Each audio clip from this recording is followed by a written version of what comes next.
जय श्री राम। आज हम बात करेंगे वसुमती अथवा वसुमान योग के बारे में। इस योग के क्या फल होते हैं और विभिन्न शास्त्रकारों के क्या मत हैं, वह सब कुछ हम जानेंगे। दोस्तों, सामान्य रूप से यह योग एक धन योग के रूप में प्रचलित है, लेकिन इस योग के बारे में मुझे अपने गुरुओं से क्या सीखने को मिला और अनुभव क्या रहा, वह मैं आपके साथ में शेयर करूंगा। दोस्तों, सबसे पहले समझते हैं इस योग का निर्माण कैसे होता है। जो हमारी जन्म कुंडली है उसका तीसरा भाव, छठवां भाव, 10वां भाव, 11वां भाव, यह संयुग्मित रूप से उपचय भाव कहे जाते हैं। और इन्हीं उपचय भावों में यदि शुभ ग्रह आकर के विराजमान हो जाएं तो इस योग का निर्माण होता है। अब कौन से शुभ ग्रह? जो नैसर्गिक रूप से शुभ ग्रह हैं, जैसे कि बृहस्पति, शुक्र है, चंद्रमा है। चंद्रमा शुक्ल पक्ष का होना चाहिए अथवा पूर्णमासी के आसपास का चंद्रमा एक शुभ ग्रह की श्रेणी में आता है। और वहीं बुध है, बुध पर भी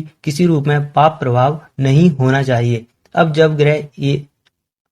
जब यह ग्रह इन्हीं भावों में स्थित हों, या तो युति करके स्थित हों या अलग अलग भी स्थित हो सकते हैं, तो इस योग का निर्माण होता है। अब इस योग के बारे में जनरली कहा जाता है, यह योग होगा तो व्यक्ति धनवान होगा, निश्चित रूप से व्यक्ति बुद्धिमान भी होगा। तो ऐसी कई बातें कही जाती, परंतु बृहत्पराशर होरा शास्त्र, जो कि ज्योतिष का सर्वश्रेष्ठ ग्रंथ है, उसमें कहा गया है कुंडली के तीसरे भाव, छठवें भाव, 10वें भाव, 11वें भाव यानी कि उपचय भावों में क्रूर ग्रह शुभ फल देते हैं। और वहीं हम दूसरी ओर इस योग के बारे में पढ़ते हैं तो कहा गया है कि शुभ ग्रह अच्छा फल देते हैं। तो मन में एक असमंजस की स्थिति उत्पन्न हुई और मैंने कई आर्टिकल्स पढ़े, कई बुक्स का सहारा लिया, कुछ वीडियोस भी देखे। तो इन सब में मुझे पंडित श्री नितिन कश्यप जी का मत सर्वश्रेष्ठ लगा।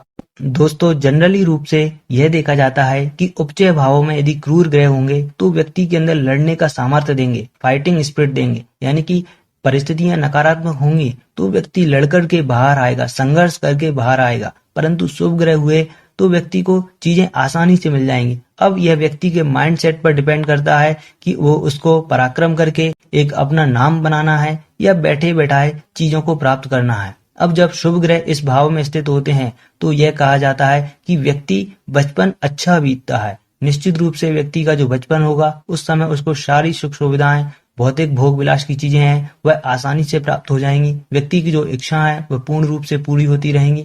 परंतु समय के साथ क्या होता है कि व्यक्ति को इतनी अधिक सुगमताएं, इतनी अधिक हम कह सकते हैं सुविधाएं प्राप्त होती हैं। इस वजह से उसको जो परेशानियां आने वाली हैं जीवन में, जो कठिनाइयां आएंगी, उसके लिए व्यक्ति मेंटली रूप से प्रिपेयर नहीं हो पाता है। परंतु इन सब का हमें यह ड्रॉबैक देखने को मिलता है कि व्यक्ति मानसिक रूप से स्ट्रांग नहीं हो पाता है और दुनियादारी के जो अनुभव हैं उनसे वह वंचित रह जाता है और कहीं ना कहीं आगे चलकर इन सब कारणों की वजह से कष्ट पाता है। इसका कारण यह है कि बचपन में इतना सुखमय वातावरण बच्चे को मिला जिससे वह समझ ही नहीं पाया कि दुख क्या है, कष्ट क्या है, कैसी चीजों को प्राप्त किया जाता है, कैसे एफर्ट्स लगाए जाते हैं। बच्चे को सारा सुख वैभव चीजें बड़ी आसानी से मिल गईं, तो कुल मिलाकर वह उनकी वैल्यू को नहीं समझ सका और आगे चलकर यही समस्या का मूल कारण बनता है। इस सब के बावजूद यदि व्यक्ति को सही मार्गदर्शन मिले और तो इसका लाभ भी अवश्य मिलता है। व्यक्ति की सभी इच्छाएं सहज ही पूरा हो जाती हैं।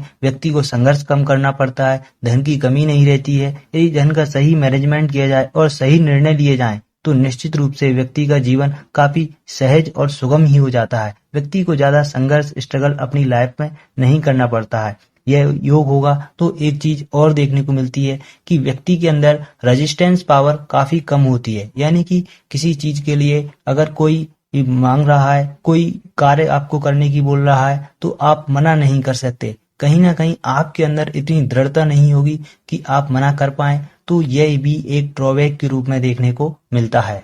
तो दोस्तों, यह तो थी हमारी वीडियो वसुमती योग के बारे में। आशा करता हूँ आपको यह पसंद आई होगी।